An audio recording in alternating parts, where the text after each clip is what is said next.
Alright, so welcome back everybody. So for this video, I'm going to show you guys how to play Spectacular.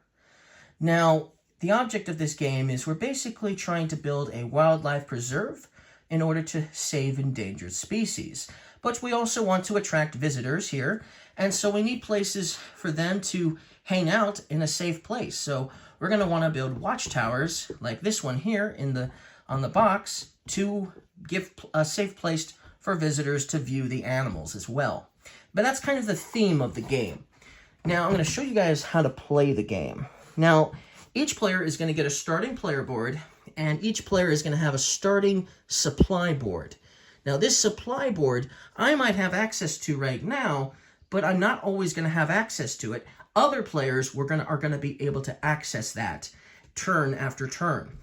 So on your turn, you're going to either take one of these dice on your player board or one of these tiles on your player board, and then you're going to place them here. And at the same time, you're going to come over here and you're going to pick one of either a dice or a tile as well. So that means you might take a dice and a dice. You might take a tile and a tile. You might take a dice and a tile. Or you might take a dice and a tile from here. Dice from here, tile from here. That's fine. You can take any combination, but only one of, either only one from here and only one from there. And that's going to be your turn. Then what you're taking, you're also going to place onto your player board at the same time. But you'll put them here so you know which ones you took. So that way, because you're not likely to choose both of them at the same time. So you're just going to put them there so you know where you took something from. Okay? Now, so that's how your turn is going to go. And then after your turn is done, once you've taken something, so let's say I took this and put that here, and let's say I decided to take this tile and put that here, and my turn was done, and let's just say hypothetically I already placed those things, then my turn would be over, and this would be given to the next player, maybe player 2. Maybe there's only 2 people playing this game. And then let's say player 2 took something, so let's just say they took something from there, a dice it looks like. Then they would give me this for my second turn, and now there's one less item for me to choose from on that supply board because they took a dice from it. And then of course for the second turn, I would be taking once again something from this and something from here. And of course, if you do take something from here, you will replenish what you take as long as you have tiles left over. Once you run out of tiles, you can't obviously replenish anymore. And you'll never replenish these dice. So once you take them from your player board, the dice, you won't be taking any more dice from your player board either. So that's something to also think about. Now, that's basically how the flow of the game is going to work. It's a very simple thing, at least for the flow of the game is very simple. But taking stuff and figuring out where you want to put stuff, that's where this game can get tricky. Very tricky. So let me put everything back. Hold on. Okay, so let's first talk about placement rules, because it's important to know the placement rules of what you can place. Now, when you take a tile, you can place it pretty much anywhere you want to. I could place it there, and that would be fine. But you'll notice that I would actually orientate it in this direction. Now, the problem is I can't really do it with this one. This circular thing here that we're trying to form will allow us, once we have the third piece, to place out a watchtower. But we need the same colors. So while the habitat does not need to be the same color as to form the watchtower, you do not need to use the same color for habitats. Like you can have a mountain, water, and savanna, and that's fine. This wheel in the middle must match color-wise in order to form a watchtower. Otherwise, it won't work, and you won't be able to form a watchtower there, unfortunately. But yes, you can place a tile anywhere you want to in one of these hexes, okay? So that's one thing to note. You can do that, okay? But you're going to want to look for watchtowers that match this color. So right now, I only have white currently, and this has got black. That one is basically gold. This one's gold. This one's black. So unfortunately, I won't be able to build any of these watchtowers currently or work on them. So that's one of the things you're going to want to watch out for when placing tiles. While you want to try to increase each of your habitats that you have out, you're also going to want to try to complete watchtowers by forming them like so. Now, let's talk about dice placement rules now. So, the problem with the number 6 is in the beginning of the game, the only place you can place a 6 on is your starting printed tile, which is this. This is printed on here. This is the only place I can place a 6 down. That means if I was to take a 6 and I didn't have a place to put it, then that's basically a missed turn. But yes, 6s are hard to place in the beginning of the game, so if you roll lots of 6s, ouch. Okay, so that's one thing I can do. I could place that 6 there. So you're probably wondering, how can I place a 6? How would that work? Well, let's see here. Let's say I had this tile here, and let's place it here. That gives me another white. So I can form that and see if I can find one that has a white on it. Hold on. Here we go. Found one. So let's say I had this completed.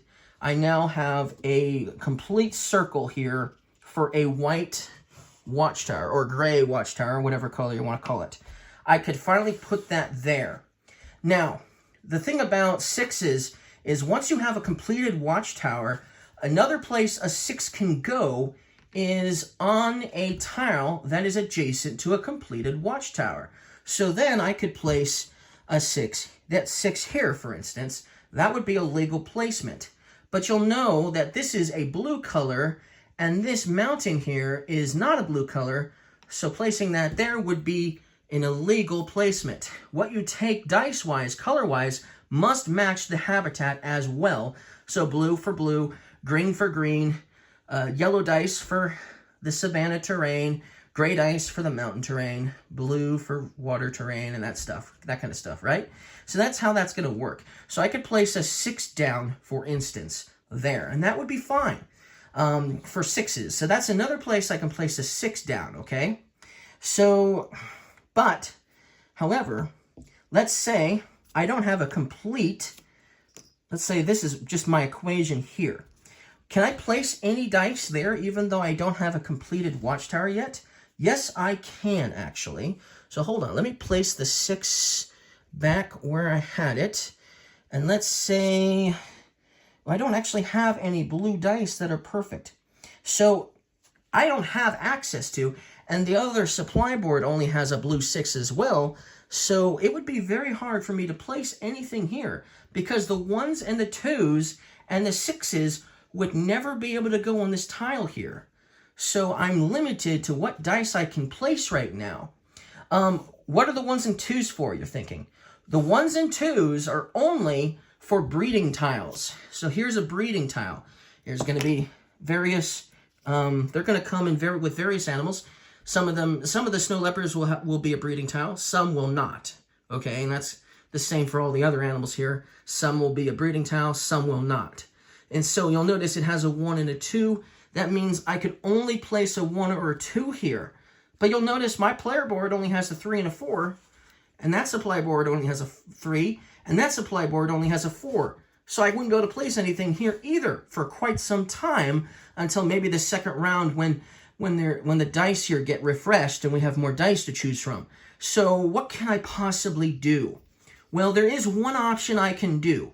So if I flip over these tiles here, these tokens, so let's say I flip this one over, which matches mountain, I could flip it over and then change this 3 here into a 2. And that would be fine, and then I'd have a place to put that 2 down. But then I would never be able to use this again, and that means maybe I could use this one here to do a mountain again, but then that would be it. But these are all one-time uses, and so once you're used them, you can't use them again, so use them very sparingly for sure. That's the same thing for 6s. You know, I could make a 5 into a 6, I could make a 6 into a 5 to help with placement, but that's an option I could do. That would be the only option I would have. Otherwise, I'd have to be working on something else. I certainly couldn't place something else here for quite some time. But yes, that's the only place you can place a 1 and a 2 is on the breeding tiles. 3, 4, and 5 can just be normally placed at these locations. So while I only have 2 1s for yellow, there is a yellow 5 up here, so I could put that there, and that would be fine, for instance. Even though that this is not a completed watchtower, I can still place dice in advance, hoping that I will hopefully finish this watchtower here, and then that will matter, okay? So that's basically dice placement rules. Basically tile placement and dice placement rules. I think that covers pretty much everything you need to know as far as where you can place dice and where you should place tiles and things like that. Now let's talk about scoring, because that's the main part of the thing. It's important to know how you're going to score everything. Now, in the beginning of the game, you're only going to score for this here. So what this means is that I'm only going to score the value of dice that I have placed out that is adjacent to this starting area here with the ticket on it. So if this was my equation right now and the round was over, I'd score 0 points. Also, let's say I did have a 2 silver on here, for instance, and let's say I did have a 5 here. At the end of the game, I would still score 0 points, even though I have 2 dice placed, because those aren't connected to this. But let's say I had a blue 6 here, and I had this blue 6. Actually, I couldn't place that, right? Never mind. Yeah, let's say I had that blue 6 there. That would score me 6 points at the end of the game.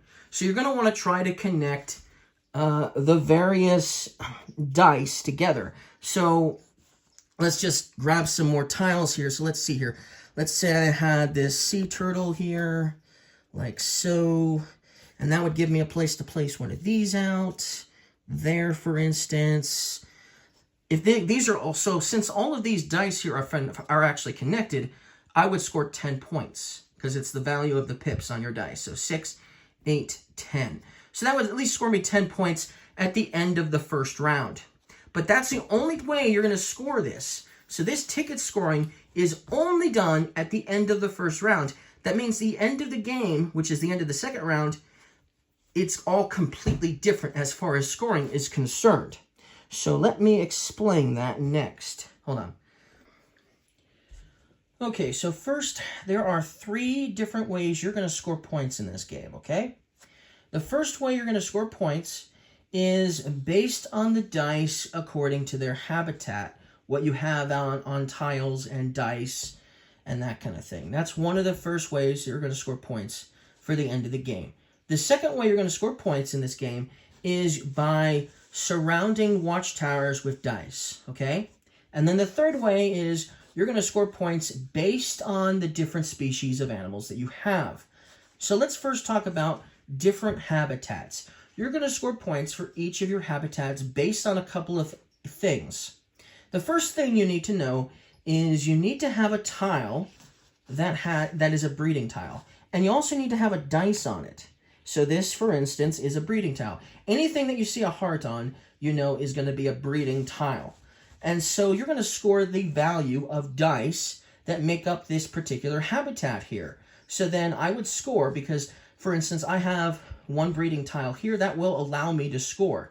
But since I have 2 dice on here with these breeding tiles and dice on them, that means I'm going to double my score.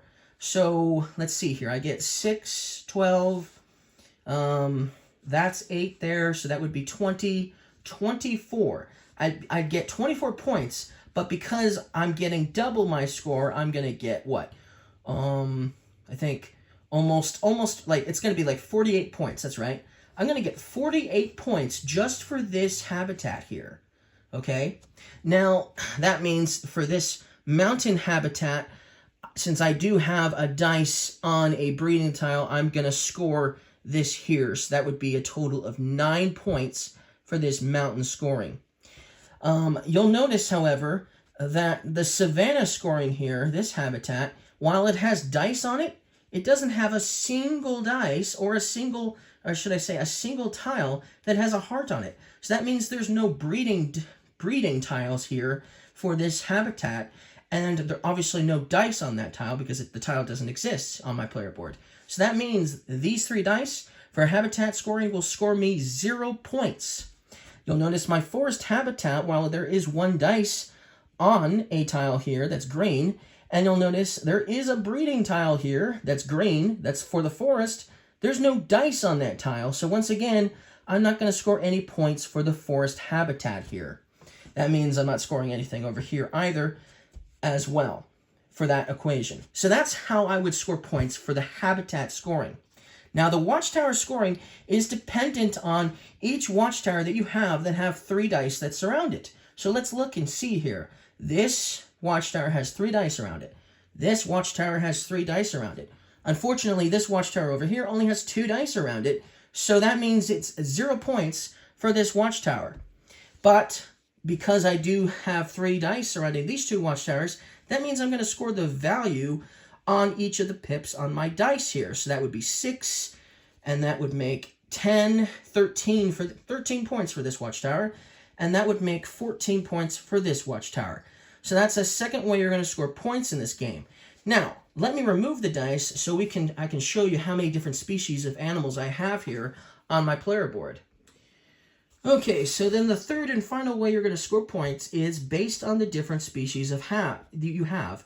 And this will tell you how many points you're going to get based on the amount of different species you have. That means if you have only 9 different species of animals, that means you score 0 points. You must have at least 10 species of animals just to score the 6 points is the minimum.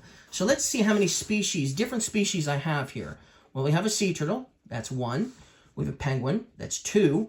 We have the gharial, that's 3. We have the dolphin, that's 4. We have this hippo, I believe, that's 5. Okay, so that's 5 so far. We have an elephant, that makes 6. A giraffe, that makes 7. The rhino makes 8. We already have a dolphin. We have this one here, which is a musk ox, I believe, so that's 9. We have the Arctic fox, that's 10. Ooh, nice. We have the snow leopard, that makes 11. And we have these giant pandas here, so that makes 12. We have 12 different species here. So then that means I would score 21 points for having 12 different species of animals in my preserve.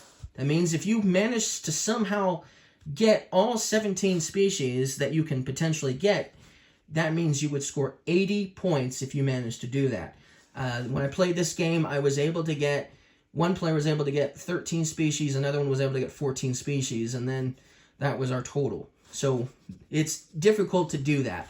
It's definitely difficult to get all 17 species that you can potentially get. There's definitely a lot to think about in this puzzle game. You're not only thinking about the different species you want to get, but you also need to think about, if I'm going to go for building another watchtower, am I going to be able to surround it with 3 dice? Because because there's going to be 8 turns in the first round, and there's going to be 7 turns in the second round. So you know how many turns you have, and so you need to do the math ahead of time. Is it worth building my 3rd or 2nd watchtower? Am I going to be able to get 3 dice around it?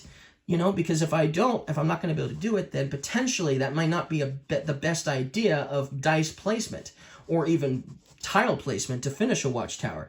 So there's a lot to think about for sure. Also, are you for sure going to find another tile that has this exact color in order to help finish your watchtower so you can build it? A spot to build it, right? So that's something to also consider. Am I going to be able to find those colors? And there's also a black color, which I didn't put on the player board. Well, there's one right there, segment there anyway. But yeah, you also need to make sure that, am I going to be able to do it? Some spots I might not be able to even build a watchtower because there's not enough space as well. So there's a lot to think about for sure when placing out dice and placing tiles out.